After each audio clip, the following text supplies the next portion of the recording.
Hi hello నమస్తే. నేను Krishnanjaneyulu. YSR Congress party మాజీ ఎంపీ, రాజ్యసభ మాజీ సభ్యులు విజయసాయి రెడ్డి వైఎస్ఆర్ కాంగ్రెస్ పార్టీ మీద తీవ్రమైనటువంటి వ్యాఖ్యలు చేశారు. జగన్మోహన్ రెడ్డి మీద కూడా తీవ్రమైన వ్యాఖ్యలు చేశారు. జగన్మోహన్ రెడ్డి చుట్టూ ఉన్నటువంటి కోటరీ గురించి కూడా ఆయన అనేకమైనటువంటి వ్యాఖ్యలు చేసినటువంటి పరిస్థితి ఉంది. జగన్మోహన్ రెడ్డి మళ్ళీ అధికారంలోకి రాలేడని, ఆయన పాదయాత్ర చేసినా అధికారంలోకి రావటం సాధ్యం కాదని అనేటువంటి ఇంత తీవ్రమైనటువంటి వ్యాఖ్యలు చేశారు. అయినా సరే విజయసాయి రెడ్డికి వ్యతిరేకంగా కోటరీకి జగన్మోహన్ రెడ్డి కోటరీకి సంబంధించినటువంటి వాళ్ళు కానీ, వైఎస్ఆర్ కాంగ్రెస్ పార్టీ కేడర్ కానీ, వైఎస్ఆర్ కాంగ్రెస్ పార్టీ లీడర్లు కానీ, మళ్ళీ జగన్మోహన్ రెడ్డి కానీ కనీసము విజయసాయి రెడ్డి మాటలకి కౌంటర్ ఇచ్చేటువంటి ప్రయత్నం కూడా వైఎస్ఆర్ కాంగ్రెస్ పార్టీ చేయటంలా. కారణం ఏంటి? ఒక రకంగా విజయసాయి రెడ్డికి భయపడ్డట్టుగానే అనుకోవాలి. ఇది ఒక రకమైనటువంటి ఒక ఆందోళన. ఎందుకు ఇతను చెప్తున్నటువంటి అంశాలు ఇవన్నిటి మీద ఏదైనా సరే కౌంటర్ ఇస్తే విజయసాయి రెడ్డికి మళ్ళీ ఇంకా 4 అంశాలు అనేదానికి అవకాశం ఉంది విజయసాయి రెడ్డి. అందుకనే కీప్ క్వైట్ అన్నట్టుగా ఈ రోజున వైఎస్ఆర్ కాంగ్రెస్ పార్టీ వ్యవహరిస్తున్నటువంటి పరిస్థితి కనపడుతోంది. ఈ మేరకు బహుశా పార్టీ అధిష్టానం మాజీ ముఖ్యమంత్రి వైఎస్ జగన్మోహన్ రెడ్డి వాళ్ళ పార్టీ లీడర్లకి, అదేవిధంగా తన కోటరీలో ఉండేటువంటి ముఖ్యమైన లీడర్లకి, వీళ్ళందరికీ కూడా ఒక స్పష్టమైనటువంటి మౌఖిక ఆదేశాలు వాళ్ళకి జారీ చేసి ఉండొచ్చు అనేటువంటిది చర్చ జరుగుతుంది. లేదు అని అంటే గతంలో విజయసాయి రెడ్డి గతంలో మాట్లాడినటువంటి మాటలు, వ్యవహారం, ఆయన బయటికి వెళ్ళిన తర్వాత ప్రెస్ మీట్లు పెట్టిన ఈ అంశాల మీద నేరుగా జగన్మోహన్ రెడ్డి వచ్చి ప్రెస్ కాన్ఫరెన్స్ పెట్టి మాట్లాడి ఆ రోజున విజయసాయి రెడ్డి ప్రలోభాలకు గురయ్యాడు, ఎవరో ఒత్తిళ్లకు గురయ్యాడు.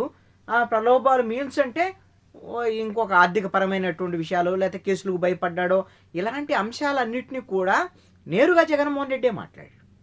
ఆ తర్వాత అందుకనే జగన్మోహన్ రెడ్డిని కౌంటర్ చేశాడు విజయసాయి రెడ్డి. నేను ఒక్క మాట కూడా గతంలో అనలేదు జగన్మోహన్ రెడ్డిని, కానీ జగన్మోహన్ రెడ్డి తాను ప్రలోభాలకు గురైనట్టుగా మాట్లాడాడు. నేను ప్రలోభాలకు గురై ఉంటే లక్షల కోట్లు సంపాదించి ఉండేవాడిని అంటే దట్ మీన్స్ ఏంది? లక్షల కోట్లు నువ్వు సంపాదించావు అని జగన్మోహన్ రెడ్డిని విమర్శించడం.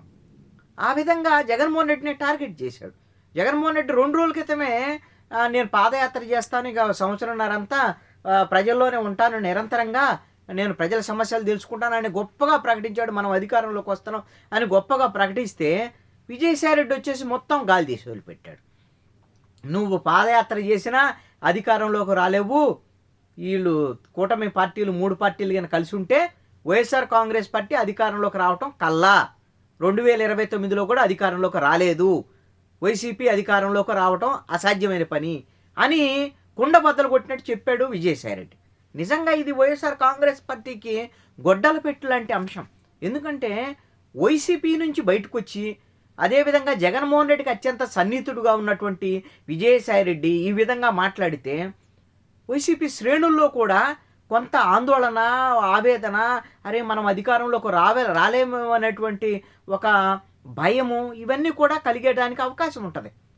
ఇప్పుడు అసలు అందుకోసమే కదా జగన్మోహన్ రెడ్డి నేను ఇంకా సంవత్సరం తర్వాత ప్రజల్లోకి వస్తాను, సంవత్సరంన్నరంతా ప్రజల్లోనే ఉంటాను, పాదయాత్ర చేస్తానని ఎందుకు ఇప్పుడు చెప్తున్నాడు జగన్మోహన్ రెడ్డి? క్యాడర్ నిరుత్సాహపడకుండా ఉన్నటువంటి నాయకులు పోతున్నటువంటి పరిస్థితుల్లో ఇంకా కొంతమంది పోతారనేటువంటి ఆందోళన నేపథ్యంలో అందుకని ఈ క్యాడర్ని బలోపేతం చేయటం, వాళ్ళలో మనోస్థైర్యం చెప్పటం అనేటువంటి దాని మీద ఇది ఒక సైకలాజికల్ మైండ్ గేమ్ కింద జగన్మోహన్ రెడ్డి పాదయాత్రని ఇంత సంవత్సరం ముందు ప్రకటించాడు. అయ్యా నువ్వు పాదయాత్ర చేసిన ప్రయోజనం లేదని విజయసాయి రెడ్డి గాలి తీశాడు. మరి అయినా సరే మరి క్యాడర్ అయితే అసలు వైఎస్ఆర్ కాంగ్రెస్ పార్టీ క్యాడరు జగన్మోహన్ రెడ్డిని అన్నా, వైఎస్ఆర్ కాంగ్రెస్ పార్టీనన్నా వెంటనే ఈగల్లాగా ముసురుకొని తీవ్రమైనటువంటి విమర్శలు చేస్తారు అలాంటి వాళ్ళ మీద. మరి ఎందుకు?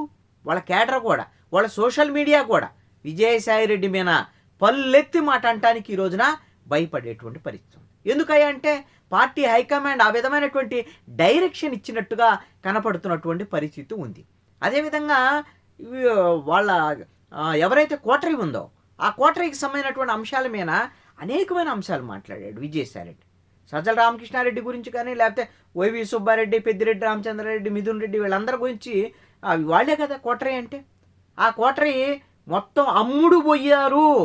జగన్మోహన్ రెడ్డి వాళ్ళని నమ్ముకుంటే నువ్వు మదురోలాగా, వెనిజులా ప్రెసిడెంట్ మదురోలాగా ఎట్లయితే అమెరికా వాళ్ళు అరెస్ట్ చేసి తీసుకెళ్ళిపోయారో అలాగనే నువ్వు కోట్లా ఉండగానే తీసుకెళ్ళిపోతారు. కారణం ఏంటి అంటే నీ చుట్టూ ఉన్నటువంటి వాళ్ళందరూ అమ్ముడు పోయినటువంటి వాళ్ళు, నీ కోటరీ అంతా అమ్ముడు పోయినటువంటి కోటరీ అనేటువంటి విషయానికి నేరుగా వాళ్ళ కోటరీని టార్గెట్ చేస్తూ విజయసాయిరెడ్డి మాట్లాడు. కానీ కోటరీలో ఉండేవాళ్ళు, కోటరీకి సపోర్ట్ చేసేవాళ్ళు, వాళ్ళు కూడా విజయసాయిరెడ్డికి వ్యతిరేకంగా మాట్లాడేటువంటి పరిస్థితి లేదు. అసలు విజయసాయిరెడ్డి ఇంకొక అడుగు ముందుకేసి జగన్మోహన్ రెడ్డి అరెస్ట్ అవుతారు అనేటువంటి అంశం మాత్రమే కాకుండా ఒక ప్రస్తావన చేశాడు. వెనిజులా అధ్యక్షుడు మదురో గురించి ప్రస్తావన చేస్తూ, మదురో అరెస్టుకు సంబంధించినటువంటి అంశాన్ని ప్రస్తావన చేస్తూ, మదురో సతీమణి ఆయన భార్యను కూడా తీసుకొని వెళ్ళిపోయారు అమెరికా వాళ్ళు అనేటువంటి విషయాన్ని ప్రస్తావన చేశాడు. అంటే ఇది ఒక రకంగా జగన్మోహన్ రెడ్డి వరకే అరెస్ట్ ఉంటుందా, లేదు అని అంటే మిగతా కేసుల్లో భారతీరెడ్డికి సంబంధించినటువంటి ప్రస్తావనలకు సంబంధించినటువంటి అంశాలు కూడా కూటమిలో ఉండే కొన్ని పార్టీలు మాట్లాడుతున్నాయి. మరి అందుకని ఒకవేళ భారతీరెడ్డికి సంబంధించినటువంటి కేసులు కూడా ఏమైనా వస్తాయా, అరెస్టులు చేస్తారనేటువంటి ఒక చర్చ కూడా బయట జరుగుతున్నటువంటి సందర్భంలో విజయసాయిరెడ్డి మదురో ఆయన భార్య అరెస్టు, అదే తరహాలో ఇక్కడ కొంతమంది ప్రముఖమైనటువంటి నాయకులుగా చెప్పుకునేటువంటి వాళ్ళు కోటల్లో ఉన్నా సరే అరెస్ట్ చేస్తారు వాళ్ళని అని చెప్పటం అని అంటే జగన్మోహన్ రెడ్డి ఆయన సతీమణి అరెస్టులకు సంబంధించినటువంటి అంశాలను కూడా ఏకంగా ఈ రోజున విజయసాయిరెడ్డి మాట్లాడాడు.